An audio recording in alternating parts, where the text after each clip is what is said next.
Hello મિત્રો, ધોરણ 12ની પરીક્ષાને ધ્યાનમાં રાખીને હું આ વિડીયો બનાવી રહ્યો છું. તો તેમાં આપણી જે પેપર સ્ટાઇલ છે તેના અનુસાર આપણે રિવિઝન શરૂ કરીશું. સૌપ્રથમ તો આપણે જોઈએ કે ટ્રુ અને ફોલ્સ પૂછાય છે. તો આપણે વર્ષ દરમિયાન જે પણ ટ્રુ ફોલ્સ તમને મોબાઈલના માધ્યમથી અથવા તો જે આપણે બોર્ડ ઉપર જે લખાવ્યા હોય અથવા તો તમારા જોડે ગાઈડ હોય તો એમાંથી પણ તમે વાંચી શકો છો. અને એના પછી આવશે નિયરેસ્ટ મિનિંગ. તો નિયરેસ્ટ મિનિંગમાં એ પણ સેમ રીતે કે આપણે જે મોબાઈલ થ્રુ તમને જે સેન્ડ કર્યા છે અથવા તો તમારા જોડે કોઈ પણ મટીરિયલ હોય અને એ સપ્લિમેન્ટરી રીડિંગમાંથી પૂછાઈ શકે છે. અને બીજું વસ્તુ એ કે આપણે જે યુનિટ છે એમાંથી પણ પૂછાઈ શકે છે. તો નિયરેસ્ટ મિનિંગ તમે જેટલા પણ તૈયાર કરશો એટલા ઓછા પડશે. તો ખાસ એની તૈયારી કરજો. બીજું આપણે જોઈએ ફંક્શન. તો ફંક્શનમાં આપણે 13 કે 14 ફંક્શન છે એ તમને ગ્રુપમાં સેન્ડ કરેલા છે. તો એ અચૂક તૈયાર કરવા. તો વન બાય વન આપણે વન બાય વન જે ફંક્શન છે એનું આપણે રિવિઝન કરીશું. સૌથી પહેલાં આપણે જોઈએ હેબિટલ એક્શન ઇન પાસ્ટ. તો હેબિટલ એક્શન ઇન પાસ્ટમાં એઝ ઇફ અને એઝ દોનો ઉપયોગ થશે. પછી એની સાથે વરનો ઉપયોગ થાય તો સપોઝિશન બને. પછી હેબિટલ એક્શન ઇન પાસ્ટમાં યુઝ ટુ સાથે ક્રિયાપદનું મૂળ રૂપ આવે. પછી હેબિટલ એક્શન ઇન પ્રેઝન્ટમાં is am are use to આઈએનજીનો ઉપયોગ થાય. એક્સપ્રેસિંગ ચોઇસમાં વુડ આધારાથી ધ્યાન આવે. એમાં ખાસ કરીને THAN હોય એ જોવું, અચૂક જોવું. એના પછી આપણે જોઈએ તો પ્રિફર સાથે ટુનો ઉપયોગ થાય. અને અલ્ટરનેટિવ ચોઇસ છે તો તેમાં આઈધર સાથે ઓરનો ઉપયોગ થાય, નાઈધર સાથે નોરનો ઉપયોગ થાય અને ઓરનો ઉપયોગ થશે. ત્યારબાદ આપણે જોઈએ કોન્ટ્રાસ્ટ. તો કોન્ટ્રાસ્ટમાં ધો, ઓલ ધો, ઇવન ઇફ અને ઇવન ધોનો ઉપયોગ થાય. આનો ઉપયોગ કરતાં આગળ થાય છે. એના પછી એસ પહેલાં વિશેષણનો ઉપયોગ થાય, હાવ એવર પછી વિશેષણ આવે. ઇનસ્પાઇટ ઓફનો ઉપયોગ થાય, ડિસ્પાઇટનો ઉપયોગ થાય. પરંતુ મિત્રો એ ધ્યાનમાં રાખવું કે ડિસ્પાઇટ પછી ઓફનો ઉપયોગ થતો નથી. એના પછી જોઈએ કે ઇન્સ્પાઇટ ઓફ વાળું વાક્ય હોય તેમાં કરતા આવતો નથી. અલ્પવિરામ પછી કરતા આવી શકે છે. પછી યટ, બટ કે સ્ટીલનો ઉપયોગ થશે. તો આ બધા જો શબ્દો આવે તો કોન્ટ્રાસ્ટનો ઉપયોગ થશે. પછી એના પછી મિત્રો જોઈએ રિઝલ્ટ. તો રિઝલ્ટમાં શું અને ડેટ વચ્ચે વિશેષણ આવશે. પછી સચ પછી આર્ટિકલ હોવો, સચ પછી આર્ટિકલ હોવો ફરજિયાત છે. એમાં જે કન્જક્શન આવશે ડેટ આવશે, એટલે કે સચ ડેટનો ઉપયોગ થશે. ટુનો ઉપયોગ થાય, ઇનફ ટુનો ઉપયોગ થાય, સો ધેરફોરનો ઉપયોગ થાય, અધરવાઇઝ ઓર એલ્સનો ઉપયોગ થશે. એના પછી મિત્રો જોઈએ તો પર્પસ. તો પર્પસમાં સો ડેટ, ઇન ઓર્ડર ડેટ. તો તેમાં વાક્યરચનામાં હી કે શી આવે, કેન કે કુડનો ઉપયોગ થાય, ક્રિયાપદનું મૂળ રૂપ આવશે. પછી ઇન ઓર્ડર ટુ હોય કે ટુ હોય તો એના પછીનું ક્રિયાપદ મૂળ રૂપ આવશે. વિથ V2 કે ફોર હોય તો એના પછીનું ક્રિયાપદ ING આવશે. આમાં ખાસ જે પૂછાશે એ સો ડેટ પૂછાશે, વિથ V2 પૂછાશે અને ઇન ઓર્ડર ટુ પૂછાશે. પછી એક્સપ્રેસિંગ ટાઈમ છે એમાં નો સુંદરાથી ધ્યાન આવશે. હાર્ડલી, સ્કેર્સલી, બેરલી આથી વેન આવશે. એઝ સુન એઝનો ઉપયોગ થાય, વેન સાથે V2નો ઉપયોગ થાય, વાલ સાથે INGનો ઉપયોગ થાય. એના પછી મિત્રો જોઈએ તો બિફોર અને આફ્ટર પણ પૂછાઈ શકે છે. કમ્પેરિઝનમાં વેરીફ્યુઆથી એઝનો ઉપયોગ થાય. પછી ER મોરાથી ધ્યાન આવે. એમાં એની ઇધર હોય તો એક વચન આવે, મેની ઇધર કે મોસ્ટ અધર હોય તો બહુવચનનો ઉપયોગ થશે. પછી વન ઓફ હોય તો એના વન ઓફ પછી ધનો ઉપયોગ થાય. અને જ્યારે પણ વન ઓફ આપેલું હોય તો એના પછીનું નાઉન હંમેશા બહુવચનમાં જ આવશે. ફોર એક્ઝામ્પલ તરીકે જોઈએ કે Rohan is the best students. Rohan is the best students. તો જો વાક્યમાં વન ઓફ ના આપેલું હોય તો સ્ટુડન્ટ્સ ના આવે, એટલું સ્ટુડન્ટ આવશે. એટલે કે Rohan is the best student. પણ જ્યારે વન ઓફનો ઉપયોગ આપણે કરીએ તો Rohan is one of the best students. એમાં સ્ટુડન્ટ ના આવે, સ્ટુડન્ટ્સ આવશે. બરાબર, વન ઓફનો ઉપયોગ થયો હોય ત્યારે. એના પછી મિત્રો આપણે જોઈએ તો talking about place, person, thing in relation two something.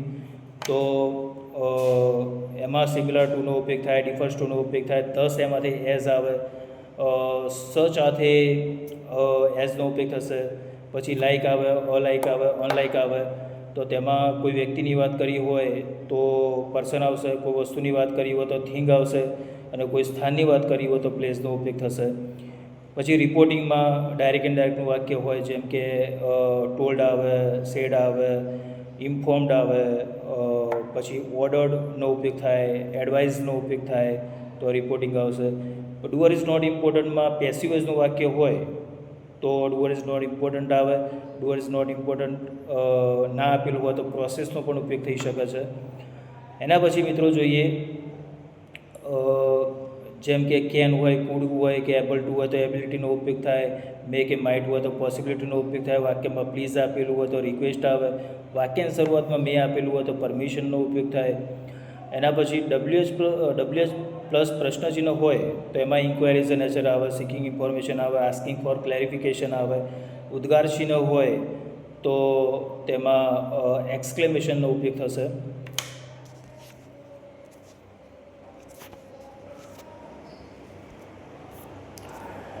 એના પછી મિત્રો આપણે જોઈએ તો બીજા ફંક્શનમાં કન્ડિશન ઇન ધ પાસ્ટ, તો ઇફ સાથે હેડ પ્લસ V3નો ઉપયોગ થાય અને વુડ હેવ V3નો ઉપયોગ થાય અથવા કુડ હેવ V3નો ઉપયોગ થાય તો કન્ડિશન ઇન ધ પાસ્ટ આવશે. ક્યારેક તો ઇફની જગ્યાએ હેડ પ્લસ V3 આવે તો પણ કન્ડિશન ઇન ધ પાસ્ટ બને છે. પછી ઇફ કે અનલેસ સાથે જો વિલ કે શેલ આવે તો પણ કન્ડિશન ઇન ધ પ્રેઝન્ટ થાય. ઇફ અને અનલેસ સાથે જો વિલ કે શેલ આવે તો એ કન્ડિશન ઇન ધ ફ્યુચર બનશે. એના પછીના જે ફંક્શન જે છે એ સજેશન, એડવાઇસ, એમાં હેડ બેટરનો ઉપયોગ થાય, વોટ ટુનો ઉપયોગ થાય, શુડનો ઉપયોગ થાય. એના પછીનું ક્રિયાપદ મૂળરૂપ આવશે. પછી કમ્પલ્ઝન અને નેસેસિટી તો પછી મસ્ટ હોય, હેવ ટુ હોય, હેઝ ટુ હોય, વોટ ટુ હોય તો એના પછીનું પણ ક્રિયાપદ મૂળરૂપ આવશે. આના પછીના જે મિત્રો જે ફંક્શન છે ઇન્સ્ટ્રક્શન હોય તો વાક્યની શરૂઆત ક્રિયાપદથી થતી હોય તો ઇન્સ્ટ્રક્શન્સ આવે. પછી રીઝન એ ખાસ કે એમાં ડ્યુ ટુનો ઉપયોગ થાય, ઓઈંગ ટુનો ઉપયોગ થાય, બીકોઝ ઓફનો ઉપયોગ થાય, એઝ, સિન્સનો ઉપયોગ થાય તો રીઝન આવશે. એના સિવાયના જે ફંક્શનો જે છે એ તમારે એકવાર રીડ કરી લેવાના. આપણે જે પણ ચલાવ્યા છે તે મેનર પૂછાઈ શકે તેવું છે. મેનરમાં એસ કે લાઇક, પછી હિઝ કે હર, છેલ્લે ડુ ડઝ આવે તો મેનર બનશે. એના પછી મિત્રો આપણે વાત કરીએ તો ડબલ્યુએચ ક્વેશ્ચન, તો ડબલ્યુએચ ક્વેશ્ચનમાં કર્તા ઉપરલીટી હોય તો હું આવશે. પછી કોઈ વસ્તુ કે પદાર્થ ઉપરલીટી હોય, ક્રિયા ઉપરલીટી હોય કે પછી ધંધો કે વ્યવસાય ઉપરલીટી હોય તો વોટ આવશે. અને કોઈ પણ વ્યક્તિનું નામ અને એપોસ્ટ્રોફી એસ હોય તો હુઝનો ઉપયોગ થાય. પછી પસંદગી માટે, નિર્જીવ વસ્તુ માટે અથવા કોઈ પ્રકાર આપેલો હોય તો એના માટે વિશનો ઉપયોગ થાય. સ્થાન માટે વેર આવશે, સમય માટે વેન આવશે. પછી કોઈ કર્મ માટે, ફોર એક્ઝામ્પલ તરીકે જોઈએ રોહન મેટ હિઝ પ્રિન્સિપાલ, તો હિઝ પ્રિન્સિપાલ એ કર્મ કહેવાય, એના માટે ઊમનો ઉપયોગ થાય. પર્પસના ઓળખના શબ્દો આવે કે રીઝનના ઓળખના શબ્દો આવે તો જવાબ આવશે વાય આવશે. ફોર એક્ઝામ્પલ તરીકે સો ડેટ હોય, વિથ V2 હોય, ટુ ઉપરલીટી હોય તો જવાબ આવશે વાય. પછી કિમી કે કિલોમીટર ઉપરલીટી હોય તો હાઉ ફાર આવશે. પછી always, sometimes, usually, never, frequently, once, twice, thrice એના ઉપર અંડરલાઇન હોય તો જવાબ આવશે હાઉ ઓફન આવશે. હાઉ ઓફન ના આપેલું હોય તો હાઉ મેની ટાઈમ્સનો ઉપયોગ થઈ શકે. એના પછી મિત્રો જોઈએ કે ગણી શકાય તે વસ્તુ માટે ફ્યુ હોય, અફ્યુ હોય કે ડઝન હોય કે કોઈ સંખ્યા આપેલી હોય, ફોર એક્ઝામ્પલ તરીકે 5, 6 તો હાઉ મેનીનો ઉપયોગ થશે. લિટલ હોય, અલિટલ હોય, કેજી હોય, લીટર હોય, ન ગણી શકાય તેવી વસ્તુ આપેલી હોય, સ્પેશિયલી મની શબ્દ આપેલો હોય તો પણ હાઉ મચનો ઉપયોગ થશે. એના પછી અવર્સ હોય, ડેઝ હોય, યર્સ હોય, મિનિટ્સ હોય, મંથ હોય તો હાઉ લોંગનો ઉપયોગ થાય.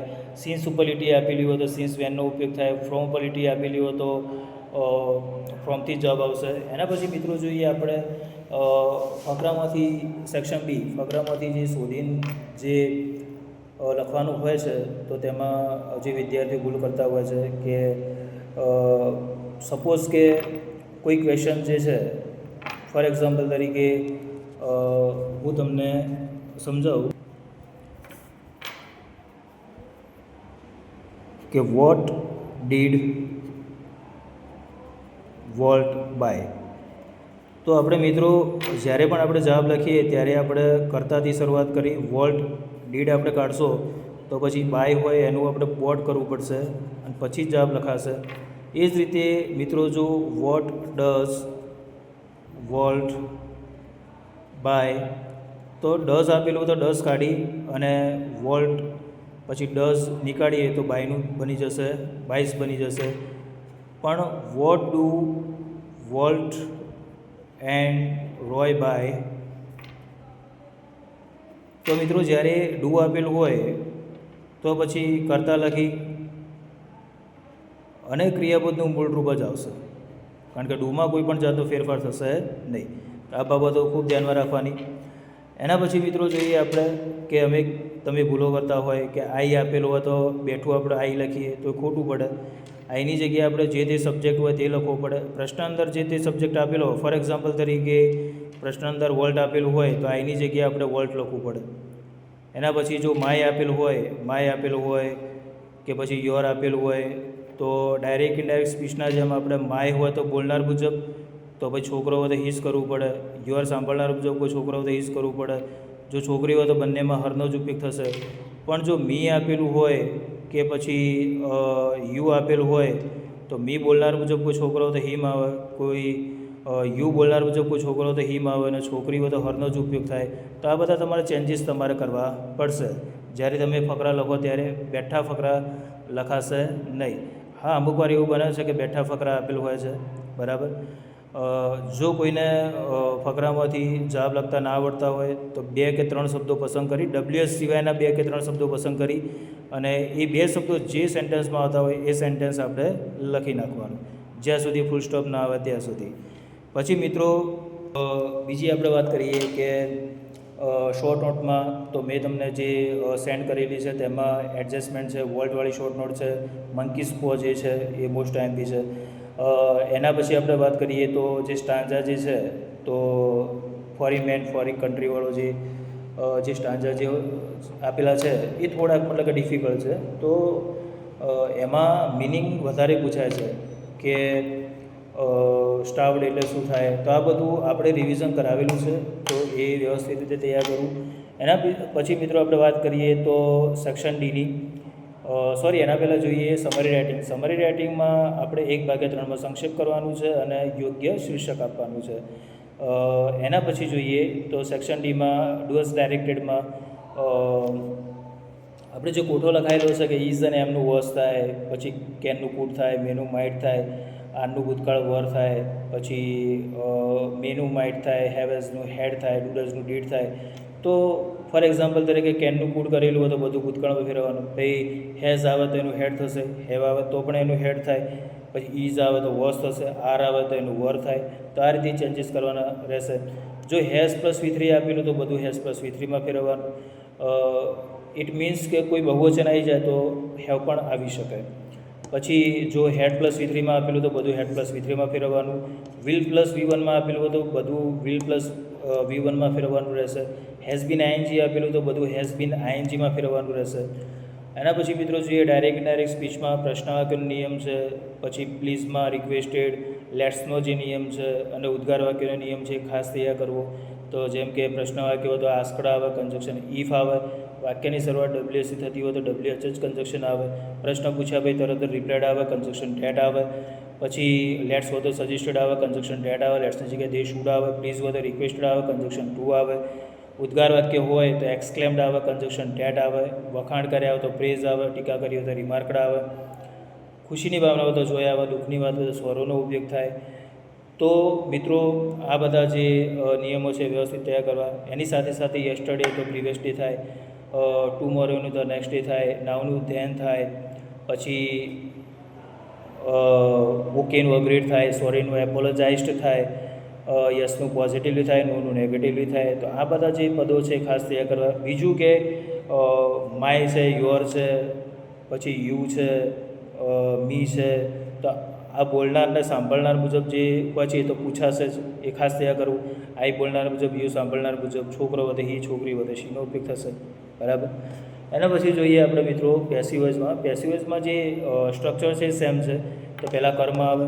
જો સિમ્પલ પ્રેઝન્ટ ટેન્સ એટલે V1 હોય કે V5 હોય એટલે કે એસ કેસવાળું રૂપ આપેલું હોય તો ઇઝ એમઆર V3નો ઉપયોગ થાય. પછી V3 આવે, પછી બાય આવે, પછી કર્મ વિભક્તિ આવે છે એટલે અધર વર્ડ આવે. આઈનું મી થાય, વીનું વસ થાય, હીનું યુ થાય, હીનું હિમ થાય, શીનું હર થાય, ઈટનું ઈટ થાય, તેનું તેમ થાય. અને મિત્રો જો કેન આવે, કુડ આવે, પછી શુડ આવે, મસ્ટ આવે તો પછી બીનો ઉપયોગ થશે કારણ કે મોડલ છે એટલા માટે. અને is am are were plus ING આપેલું હોય તો બિંગનો ઉપયોગ કરી ક્રિયાપદ V3 આવશે. વોઝ વેર ING આપેલું હોય તો બિંગનો ઉપયોગ કરીને ક્રિયાપદ V3 આવશે. એના પછી મિત્રો આપણે જોઈએ તો જ્યારે V2 આપેલું હોય કે ડીડ આપેલું તો વોઝ વર V3નો ઉપયોગ કરીને ક્રિયાપદ V3 થશે. હેઝ કે હેવ આપેલું હોય તો બીનનો ઉપયોગ કરીને ક્રિયાપદ V3, અને હેડ આપેલું હોય તો બી પ્લસ ક્રિયાપદ V3નો ઉપયોગ થશે. મિત્રો જે ધ્યાનમાં રાખવાનું છે એ છે કે આપણે જે કર્મ હોય એના અનુસાર આપણે ઇઝ એમ આર વોઝ વેરનો ઉપયોગ કરવાનો રહેશે. એના પછી જોઈએ તો ફંક્શન આપણે ઓલરેડી ડિસ્કસ કરી ગયા છે.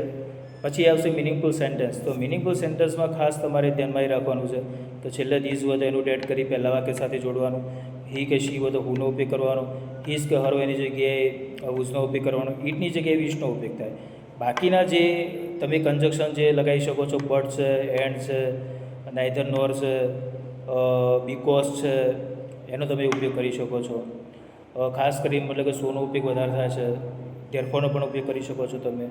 પછી જે એડિટિંગ આવે છે ફિલ ઇન ધ બ્લેન્ક્સ, એમાં વાક્યની શરૂઆતમાં ક્રિયાપદ આઈએનજી આવે, વાક્યના છેલ્લે એલ એનો ઉપયોગ થાય.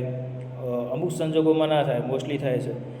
ટુ પછીનું ક્રિયાપદ મૂળરૂપ આવે, ફોર પછીનું ક્રિયાપદ આઈએનજી વાળું આવે. બે વ્યક્તિ હોય, બે વ્યક્તિ વચ્ચે હોય તો બિટવીનનો ઉપયોગ થાય, બે કરતાં વધુ હોય તો અમંગનો ઉપયોગ થાય.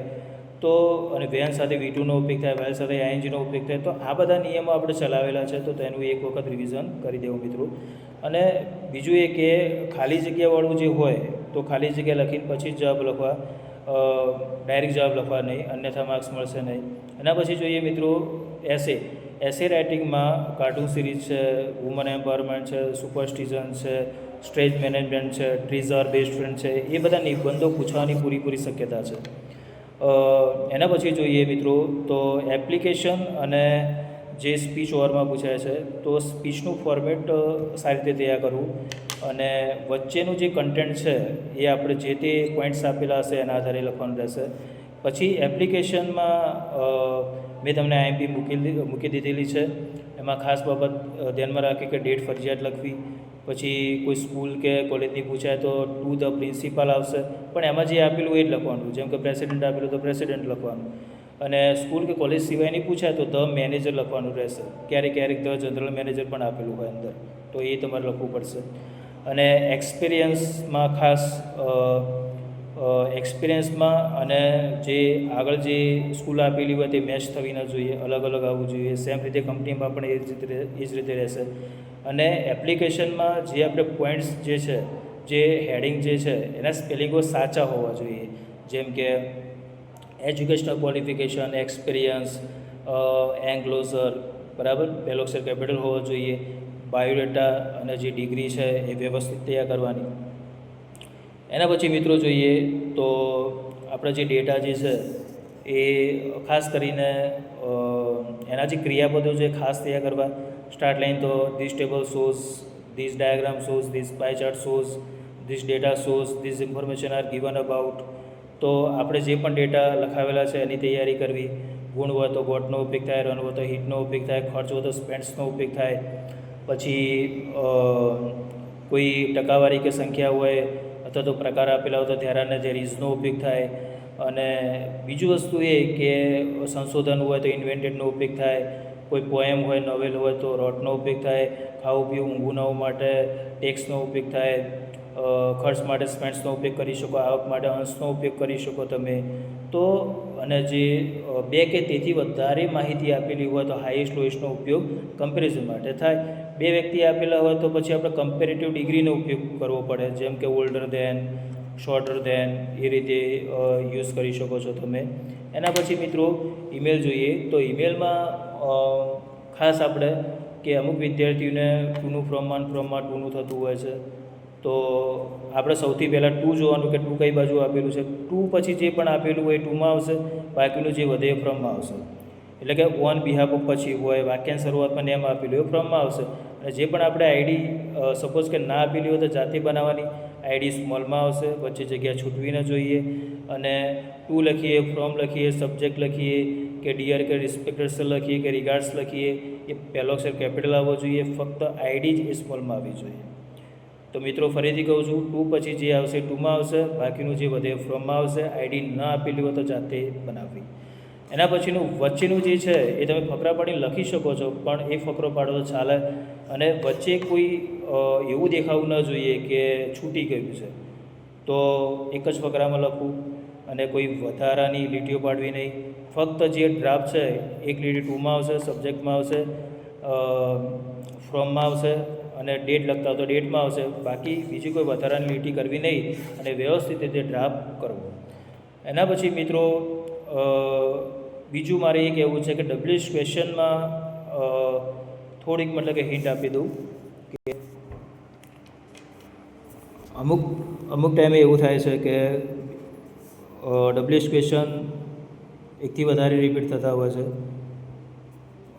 જેમ કે સુનિલ વિઝિટેડ સાપુતારા.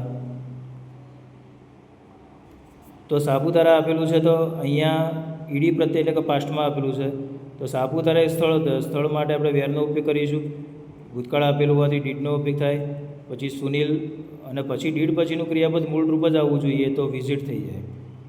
છેલ્લે ક્વેશ્ચન માર્ક આવશે. એ જ રીતે મિત્રો જો સુનિલ વિઝિટ્સ સાપુતારા આપેલ હોય તો પછી મિત્રો આપણે જે એસ કેસવાળું રૂપ આપેલું છે તો તેમાં ડઝનો ઉપયોગ થાય.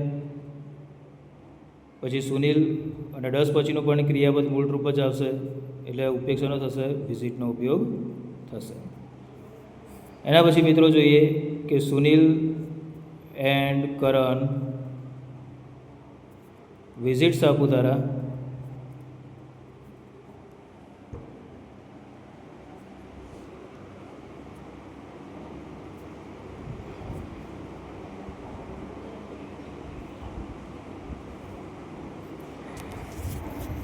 તો મિત્રો તમે જોઈ શકો છો કે આ સેન્ટેન્સ એમાં મૂળરૂપ આપેલું છે અને જ્યારે મૂળરૂપ આપેલું હોય તો પછી આપણો ઉપયોગ થશે ડુનો જ ઉપયોગ થશે. મૂળરૂપ આપેલું હતો પછી where do Karan where do Sunil and Karan visit તો વિઝિટનું વિઝિટ જ આવશે. છેલ્લે ક્વેશ્ચન માર્ક આવશે. પરંતુ જ્યારે આપણે ફકરામાંથી શોધીને જવાબ લખતા હોય તો એનું ઉલટું કરવાનું. આપણે જો where do Sunil and Karan visit આપેલું હોય તો ડુ કાઢી અને ઉપર મુજબ લખવાનું. પહેલાં કરતા આવશે સુનિલ એન્ડ કરણ તો સુનિલ એન્ડ કરણ, પછી વિઝિટનું વિઝિટ આવશે અને સાપુતારા. બસ જવાબ આટલું જ લખવાનું. વેર ડઝ સુનિલ વિઝિટ તો ડઝ કાઢી અને ક્રિયાપદના પ્રત્યે એસ કેસ લાગશે. એવી જ રીતે ડીડ કાઢી અને પછી આપણે જે પણ ક્રિયાપદ હોય તો તેનું શું કરવાનું રહેશે? V2 એટલે કે ભૂતકાળ કરવાનું રહેશે. તો મિત્રો આટલા જે નિયમો છે એ આપણે ડબલ્યુએચ ક્વેશ્ચનમાં અને ફકરા લખતી વખતે આપણે ધ્યાનમાં રાખવાના રહેશે. બીજું મિત્રો આપણે એ ચર્ચા કરીએ કે વધારાનું કોઈ આપણે લખવાનું રહેશે નહીં. મારા ખ્યાલ મુજબ તમે પહેલાં સેક્શન E તમે લખશો તો બેટર રહેશે. પછી સેક્શન A લખવાનું, પછી B લખવાનું, પછી C લખવાનું, પછી D લખવાનું. કારણ કે એમાં એવું પણ થાય છે કે મોસ્ટ ઓફ વિદ્યાર્થીઓને જે ડાયરેક્ટ ઇનડાયરેક્ટ સ્પીચ અને એક્ટિવ પેસિવમાં પ્રોબ્લેમ હોય છે તો એ લાસ્ટમાં જ લખવાનું, બરાબર. અને સેક્શન Dમાં સૌથી પહેલાં આપણે જે ફંક્શન હોય, જે બ્લેન્ક્સવાળું ખાલી જગ્યાવાળું પૂછાય છે તે લખી દેવાનું. પછી જે પાછળનું જે વધે તો આપણે જો ટાઈમ હોય તો આપણે લખવાનું. બાકી 2 જે 5 માર્ક છે એ મતલબ કે આગળ પાછળ થશે તો એનો પ્રોબ્લેમ થઈ. બાકીનું જે 95 માર્ક્સનું છે એ કન્ટેન્ટ તમારો સ્ટ્રોંગ હોવો જોઈએ. તો પહેલાં સેક્શન Eથી ચાલુ કરો, પછી સેક્શન A, પછી B, પછી C અને પછી છેલ્લે D આપણે સેક્શન લખવાનું. કારણ કે ઈમેલ છે એ બધાને આવડતું હોય, સ્પીચ એપ્લિકેશન મોસ્ટ ઓફ વિદ્યાર્થીને આવડતી હોય, ડેટા લખતા પણ મોસ્ટ ઓફ વિદ્યાર્થીને આવડતા હોય છે, પરંતુ છેલ્લે ટાઈમ ખૂટે છે. અને છેલ્લો સેક્શન એવો છે કે તમારે હેન્ડ રાઇટિંગ તમારે સારું હોવું જોઈએ, તમારું જે પ્રેઝન્ટેશન સારું હોવું જોઈએ. અને છેલ્લે તમે ઉતાવળમાં તમે પ્રેઝન્ટેશન આપી શકતા નથી, તમારા અક્ષરો ખરાબ થાય છે. એટલા માટે સૌથી પહેલાં તમે સેક્શન E ચાલુ કરો, પછી A ચાલુ કરી બીજા બધા સેક્શન તમે પતાવી શકો છો. અને બીજું મિત્રો એ કહેવું છે કે તમારું જે ટાઈમ મેનેજમેન્ટ છે એ ચોક્કસ રાખો કે આ જે પ્રશ્ન છે એમાં મારે આટલો સમય જ આપવો છે, એનાથી વધારે સમય આપવો નહીં, અન્યથા તમારું પેપર જે છૂટવાની શક્યતા વધી શકે છે. એટલે પેપર છૂટે નહીં તે માટે દરેક પ્રશ્નને જેટલો ટાઈમ આપવો જોઈએ એટલો જ ટાઈમ આપવાનો. કદાચ એવું બને કે 1 માર્કનો પ્રશ્ન આપણે ફકરામાંથી શોધતા હોય મળતો ના હોય તો ભાઈ છોડી નાખવાનો. બીજું લખવાનું આપણે, અને પછી ટાઈમ મળે તો એ લખી દેવાનું આપણે. એ રીતે આપણે કરવાનું રહેશે. તો મિત્રો, આપણે મારા ખ્યાલથી આપણે દરેક જે સેક્શન જે છે એની આપણે ચર્ચા કરી ગયા છીએ આપણે. તો તમને કોઈ પણ પ્રશ્ન હોય તો મને તમે કોલ કે મેસેજ કરી શકો છો. અને મારા તરફથી તમને ખૂબ ખૂબ શુભેચ્છાઓ છે કે તમારે બોર્ડ એક્ઝામમાં ખૂબ જ સારા માર્ક્સ સાથે તમે ઉત્તીર્ણ થાઓ અને તમારું જે પણ ટાર્ગેટ હોય એ તમે એચીવ કરો. અને તમારી જે લાઈફ છે અને ફ્યુચર માટે તમને કહું છું કે તમારા ફ્યુચર માટે બેસ્ટ ઓફ લક અને તમારી કારકિર્દી સારી બને. Thank you very much.